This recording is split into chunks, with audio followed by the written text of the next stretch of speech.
it disappeared. I don't have anything to drink.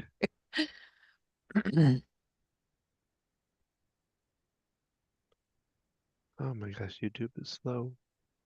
It says that it's now streaming live on YouTube. It says that? Mhm. The meeting is now streaming live on YouTube.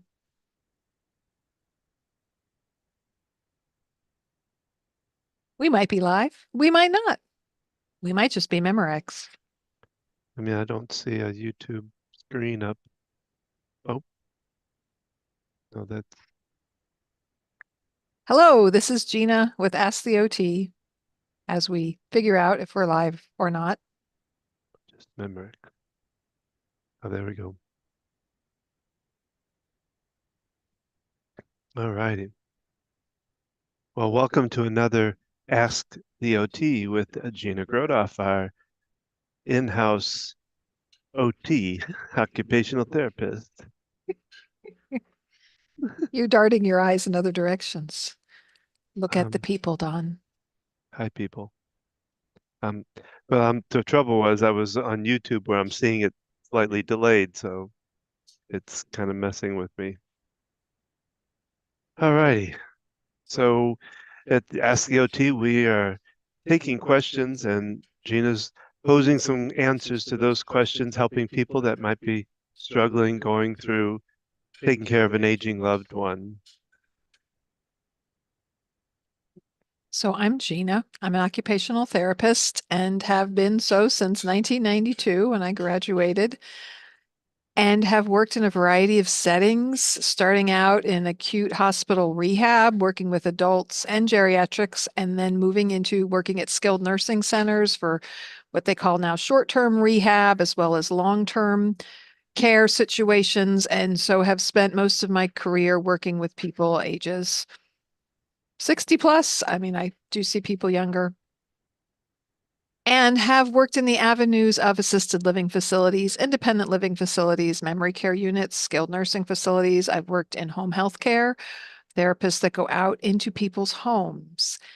And from these years of experience, as well as navigating the journey with my dad, who was diagnosed 18 years ago with Parkinson's disease, a very um, early diagnosis as far as his symptoms, and unfortunately, it is a progressive neurological condition, and meaning it gets worse over time, like multiple sclerosis, um, ALS or Lou Gehrig's disease. All these different things are progressive. They're neurological. They affect how the brain works with the body. And with Parkinson's, it can not only affect body motor skills, but it can also cause a dementia. And my dad has been experiencing that. And I'm we going to have, start out with you're staring off into the sky again, Don. Come back to the people. well, I'm also trying to post some things to let people know that you're on. Oh, okay. So I'm working on that, but I thought maybe you want to start I was, yeah, with your, I was like, gonna do that in a minute. oh, sorry. And the train has left the station. And so I, if you listen to our podcasts, Focused Healthy Family, please check those out. We not only share them on YouTube, but they're on anywhere you find a podcast, and we cover all topics, parenting our children, our parents, and ourselves, to see different topics and different people we've interviewed on these topics. And this is an opportunity to just focus on caring for aging loved ones, whoever that is. And if you are even just have an aging parent, but you're not really directly involved with them, they're still your parent, and you're looking at different things, trying to help out other family members, just understanding what's going on. So, in order to do all these things we juggle, caring for people, being a parent, having a job, growing a business, raising children, we have to take care of ourselves. And I like to take the time to do something calming, something grounding. And sometimes it's good to just get out of our chair. How many of us spend days where we sit at our jobs? Not really me, but other people do. And we can stretch, we can just move around a little bit, we can just change our position. Sometimes if we're feeling anxious, I've done this with my kids. Let's just step outside for a minute. Let's just go in a different room. Moving helps it unstick a brain that feels stuck. And we can take a slow, deep breath and we can pet a cat or a dog or a bunny. And we breathe out, breathe in deeply, hold, and breathe out.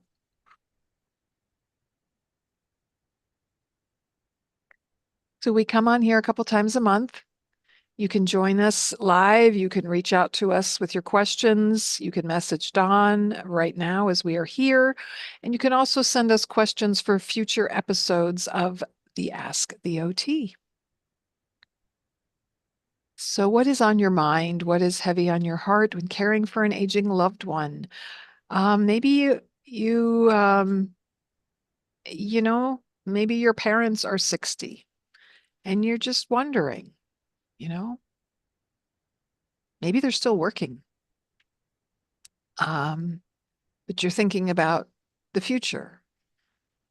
Maybe your friend has a parent who got diagnosed with something, fell and broke a hip, has dementia. You're seeing other people who've dealt with these issues. And, it's easy to think, to not worry about something because it's like, oh, my parents are fine. They've got good health. They've taken good care of themselves. They've exercised and they do all these activities. But we never know when something can happen. We never know at any age. People get in car accidents of all different ages. Um, and the older we are, the slower recovery is for different things. Picture a young toddler, they fall on the ground and they bounce back up. Maybe they bruise their knee, maybe their sense of pride is hurt more than anything. And yet, if you're 75 and you fall down, you can be more likely to strain something. I mean, think about even if you're 40 or 50 or 60, right, Don? If we fall down, it hurts a lot more. Yeah. It's a little tough for our joints. The cartilage is not as strong and resilient to help us bounce back. And so healing and recovering can be slower, whether it's getting the flu, whether it's falling, even if you don't break anything and you fall, you get bruised up, you get banged up, you get sore. And maybe you already have arthritis and it can aggravate that. Or you have issues with your vision and your eyesight, and that can make it harder to do other things, or your hearing. There's so many different factors and components that can become affected as we get older. And I know we were talking about this recently that some people just assume, oh, I'm older, so things are going to hurt. This is just going to happen. And that's not really true.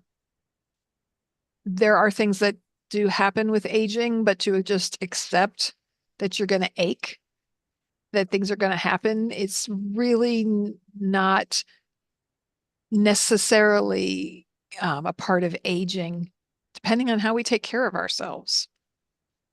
And we don't spend a lot of time talking about prevention and how important it is to keep our bodies active. When I work with people, I can tell someone who has exercised, even if it's just walking, or some people just were very active, whether, just doing things around the house, doing a hobby, going out in the community, participating in things, their body recovers so much quicker than someone who was sedentary, someone who spent a lot of time just watching TV or sleeping or, um, yeah, just not having physical activity can be much slower in the recovery. And so finding things that you like to do, starting these habits now, whatever age you are personally, having these habits. And the other thing that we forget we need to exercise is our brain. And puzzles, whether they're word puzzles or number puzzles or watching Jeopardy and Wheel of Fortune, engaging our mind in different exercises and activities, it does help our brains with their functioning. and finding things of interest. Telling someone they have to exercise when they hate exercising is not necessarily going to work, but maybe they love taking a walk around a lake or, you know, visiting a park. Um, there's different ways to incorporate activity. Or maybe they like gardening but can no longer bend down. You could put a raised garden bed in and have things where they don't have to bend over or where they could sit on a stool to engage in that activity. So thinking about yourself, thinking about ways you can, what ways are you currently engaged in having physical activity in your day? Like I like yard work, so like mowing the grass is, I find it fun and it feels good to be outside and I'm getting exercise and the grass is getting mowed. Keep the HOA happy. And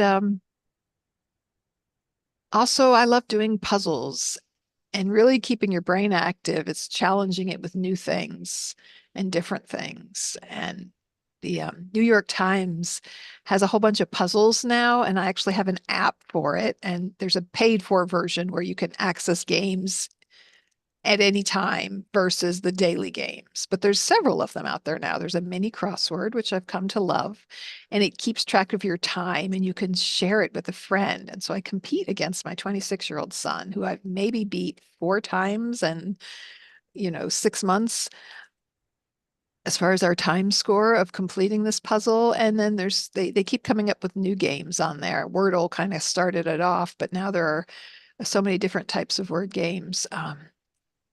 And so it's keeping our brains active, reading, engaging our mind, challenging it to think new ways and different ways engages us. So thinking about that for yourself and for your any aging loved ones that you care for or that are just part of your life, maybe you've heard they like crossword puzzles. You send them a crossword puzzle book, or you send them a word puzzle book that's slightly different, something new that, maybe they'll try it, maybe they won't, but giving them opportunity to do something new can actually help increase the activity of the brain and help maintain that elasticity of being able to learn and our brain to be able to develop. And despite obstacles and problems that we encounter, it can rewire and help us to keep functioning.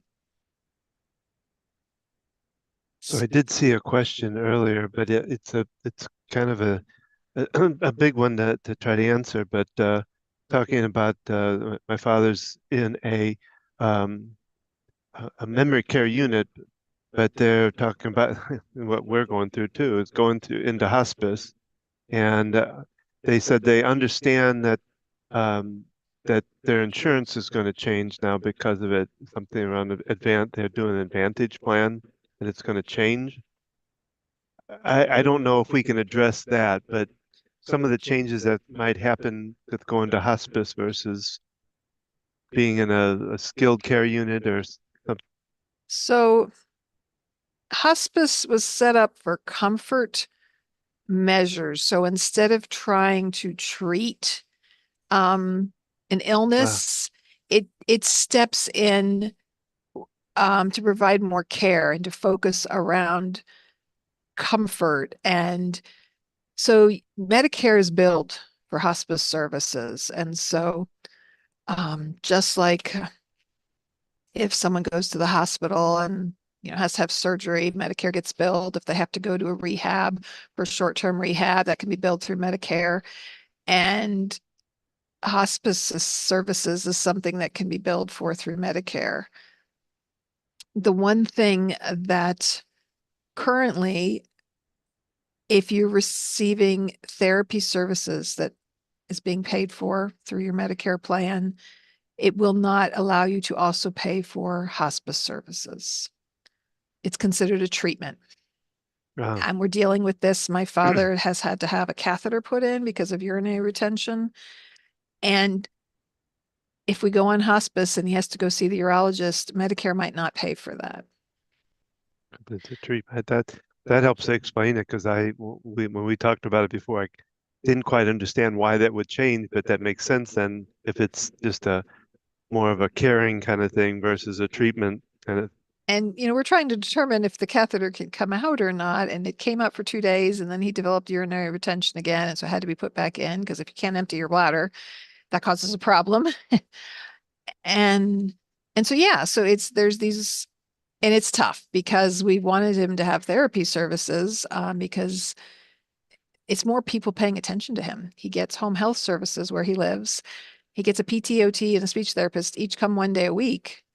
So that's people spending time with him, people engaging exercise with him, people who also educate the caregivers who are caring for him on the best things that he needs. And so we have to trade that off if we're going to go to hospice services. As far as Medicare and insurance, I know that currently, 2024, there are Advantage plans. You know this, Don, because you Mhm. started Medicare last fall, and there's traditional Medicare.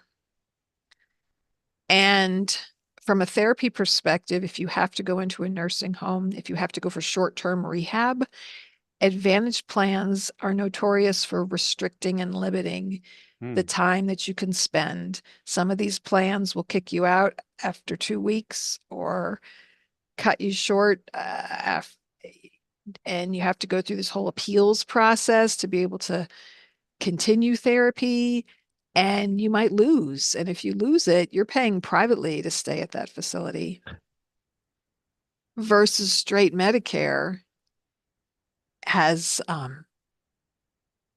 it it it pays for it. It's just different, and so it causes more problems. People who now that's where things are at right now in the world. So I am not sure where Medicare, um, how it plays into hospice coverage. Mhm. My dad has a straight Medicare with a supplement plan attached to it.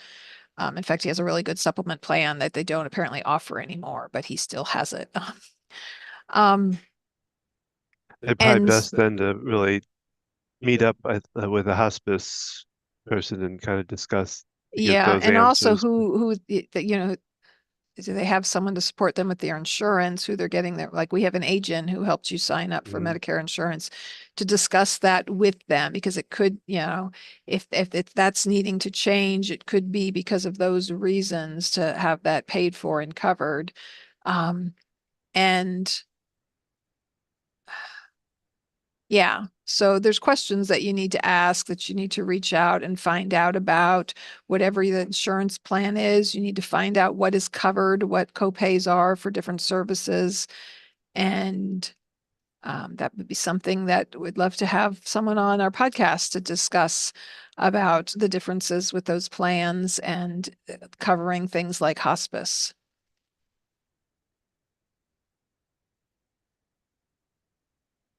So you're listening to Ask the OT with Gina Grothoff, occupational therapist, and we're here to help in this simple way of answering some questions, but also to know that Gina does this in consulting because, you know, this is a challenging time for anybody that's going through this to know what to do, where to go, what to ask, and what's out there for you. There's so much to it, so much complexity to this that it's helpful to have somebody that can guide you through this process because it is very challenging. Even you've learned a lot out of dealing with your dad, and you've been in this business for 30 years, and there's still a lot to, Well, and there's things that because it's changing. I don't even know. So when we were looking for a memory care place for my dad, I was because I work in the industry, I knew to identify the assisted living facilities that are located near me that have memory care units. Some of the facilities you can't call directly because they don't want to deal with those admissions kind of questions. So they hire a company who handles it for them. So there's different companies out there and you don't pay them anything. I think they get paid through the different facilities.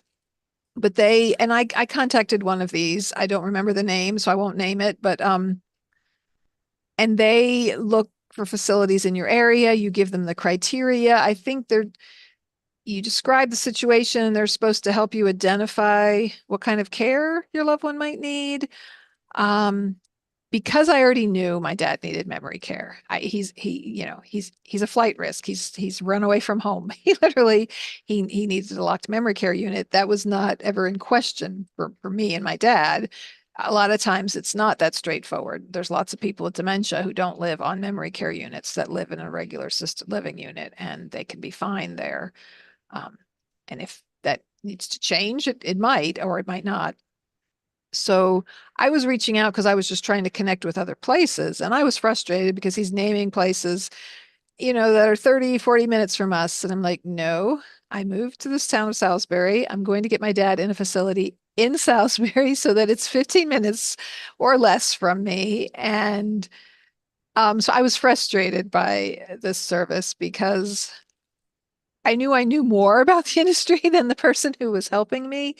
And yet, there are not that I know everything about the different aspects and different places that are out there. And I know there's lots of these different companies that, you know, um, a place for mom is a big one that's out there on the website, and you go to look information up. I went there to look at ratings of places to see the reviews, and you can also find ratings of places.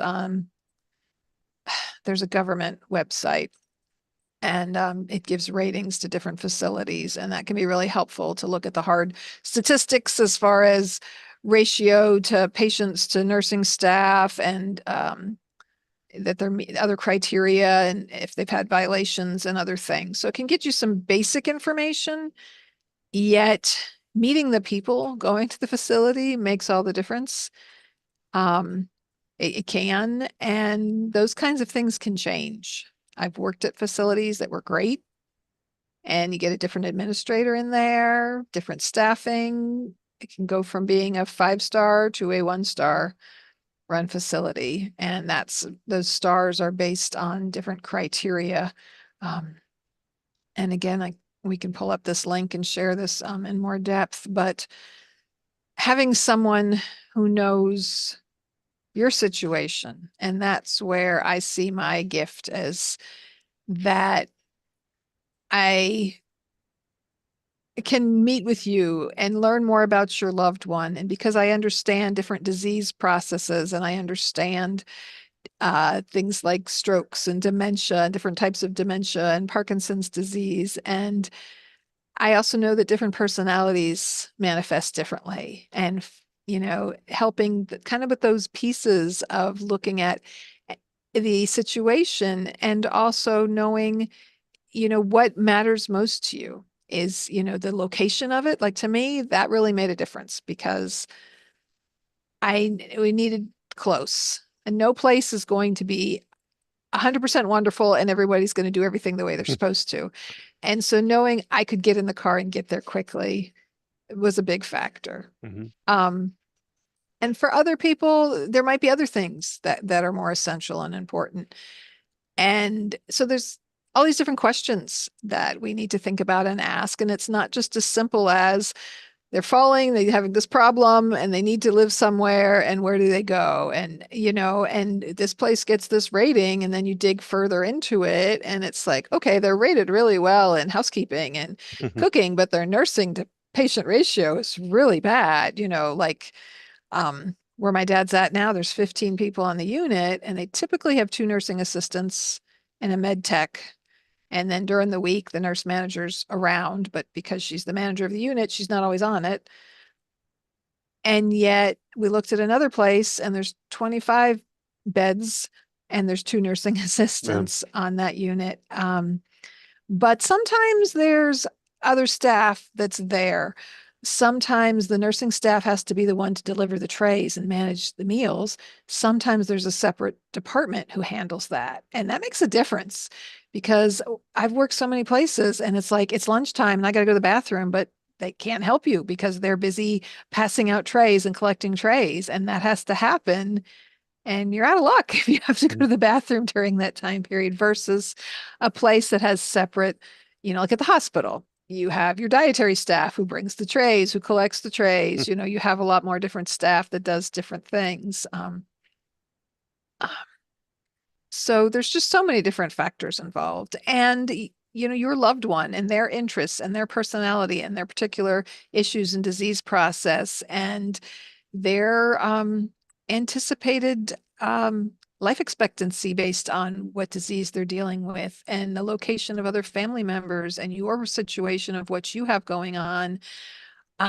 Figuring out what will work for you and your family is a difficult process. A lot of So complexity to it. there is. And, whether it's consulting with me for an hour or a couple hours to just get some information, to get some direction, or I work with you one on one to help you navigate this. My particular expertise, as I is navigating from hospital to rehab to home. I've helped many friends with this, and I'm working on a booklet for this exact purpose because things happen so quickly. You're in the hospital, and because they have all those wonderful services, it's expensive to be at the hospital. And so they want to get you out of there as quickly Mhm. as possible.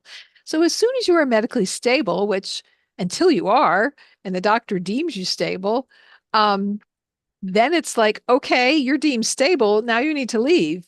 Are people able to care for you at home? Well, then you're going home. And if you say no, then they have to find a place for you. And are we looking at, short-term rehab? Well, then we have to, these are the options. You have to pick one. And then we have Mhm. to find out if they'll accept you at that facility. And it's this process that happens really fast. Yeah. And you don't always have time to ask questions and to know what's happening and what's going on. So I would love to help you with that journey. I would love to even just have a conversation with you. Um, because it's a difficult thing. And the way things are set up, at least in the United States, it's not ideal. Our situation, our environment, our is not set up to really care for our aging loved ones.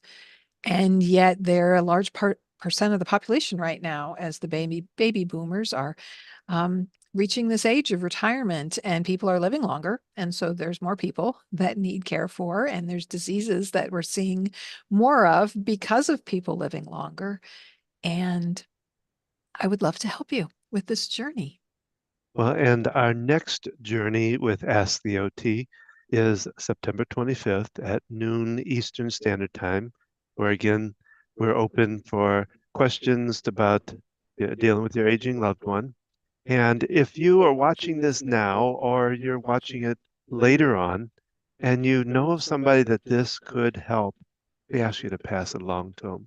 Share this with them because I think it can help it at least know that somebody else is out there, that you're not alone in what you're dealing with. And this can be a way of helping you through that. And maybe your questions are not necessarily about specific caring for that loved one, but how do I juggle this along with all the other Yeah. things in my life? We talked about that in our podcast today, juggling different responsibilities.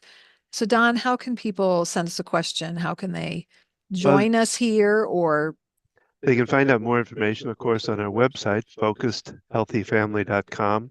They can also email me directly at don@focusedhealthyfamily.com. That's focused with an ED. They can, once they email me, then they can actually be part of this and be live on YouTube. I mean, on Zoom.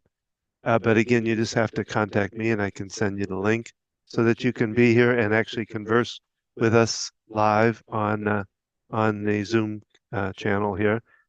So you that's, can send your question ahead of time. You yeah. can send it anonymously, or you can, send it to us in advance so that we can address it in the next podcast, And of in the course, when we're next live, you can do it on chat not on the podcast, but on on the this YouTube channel. conversation. And it's also if it's something that you'd love to see delved into deeper with a podcast. We know several people in different areas of expertise, be it speech therapists, physical therapists, people in other areas of aging. And that's our plan with our podcast is having interviews with some other people, like interviewing someone with hospice and these different agencies and different to learn more and have more of these questions answered. So reach out to us, let us know your concerns, your issues, your questions so that we can address them here in future episodes. You can connect with me to consult. And you can also follow our podcasts. And of course, as we end our podcast and remember how you speak to your children and your loved ones today shapes their future